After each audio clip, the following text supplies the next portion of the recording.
여러분 안녕하세요. 아침 다짐 147일 차고요. 오늘은 나 사용 설명서 만들기라고 하는 주제로 말씀을 드려보려고 합니다. 오늘 카메라 각도를 바꿔봤는데요. 이렇게 말씀드리는 건 어떤지 의견을 남겨주셔도 좋겠습니다. 그럼 시작해 보도록 할게요. 우리는 나다움을 찾아야 합니다. 나를 먼저 알아야 다른 사람도 생각할 수 있거든요. 내가 좋아하는 것은 무엇인지, 어떤 꿈을 꾸고 있는지에 관한 진지한 고민이 필요합니다. 어떻게 하면 이타성을 발휘할 수 있을지에 대해서 생각해 볼 수 있기 때문이죠. 나에 관해서 생각만 해보면 뒤죽박죽 정리가 되지 않는 것을 볼 수도 있는데요. 이럴 때는 기록을 할 필요가 있습니다. 나에 관한 글쓰기를 할 때 가장 먼저 해야 할 일은 어떤 게 있을까요? 첫 번째는 내가 좋아하는 것과 싫어하는 기준을 만들어야 합니다. 조금 전에 말씀드린 것처럼 내가 좋아하는 것과 싫어하는 것을 누구나 알 수 있도록 기록을 해두는 것도 필요하죠. 남들에게 보여주고 싶은 것이 아니라 정리하고 기록하는 과정에서 내가 진짜 좋아하는 것과 싫어하는 것을 알게 됩니다. 좋아하는 것과 싫어하는 것의 기준은 무엇인지, 왜 그런 생각을 하게 되었는지 함께 고민해 볼 필요가 있는 거죠. 두 번째는 사람들과의 관계를 생각해 볼 필요가 있습니다. 내 주변에는 사람들이 많이 있는데요.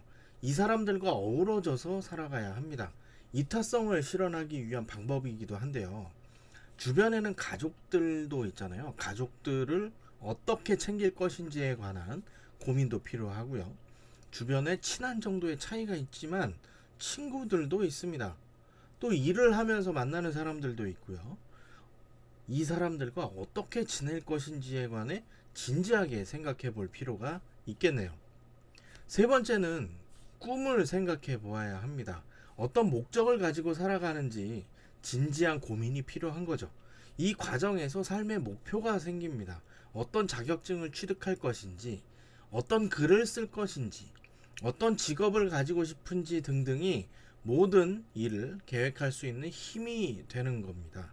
내가 진짜 원하는 것은 무엇인지 큰 그림을 그릴 수 있죠. 다양한 각도에서 생각해보고 구상하다 보면 나에 관해서 조금 더 알 수 있습니다. 지금까지 말씀드린 내용을 바탕으로 나에 관한 사용 설명서를 만들어 두는 것도 좋겠네요. 주변 사람들에게 알리기 위한 것은 아니고요. 나에 관해서 생각해보고 기록하면서 흩어져 있던 것들을 모아보는 겁니다. 이 과정에서 구체화되지 않던 것들이 윤곽이 잡히게 되고요. 뚜렷하게 자신의 색을 찾을 수도 있게 되는 거죠. 다양한 각도에서 생각해보고 기록해야 하는 이유입니다. 기록을 통해 자신에 관한 진지한 고민이 필요한 거죠. 오늘은 나 사용 설명서 만들기라고 하는 주제로 말씀을 드렸습니다.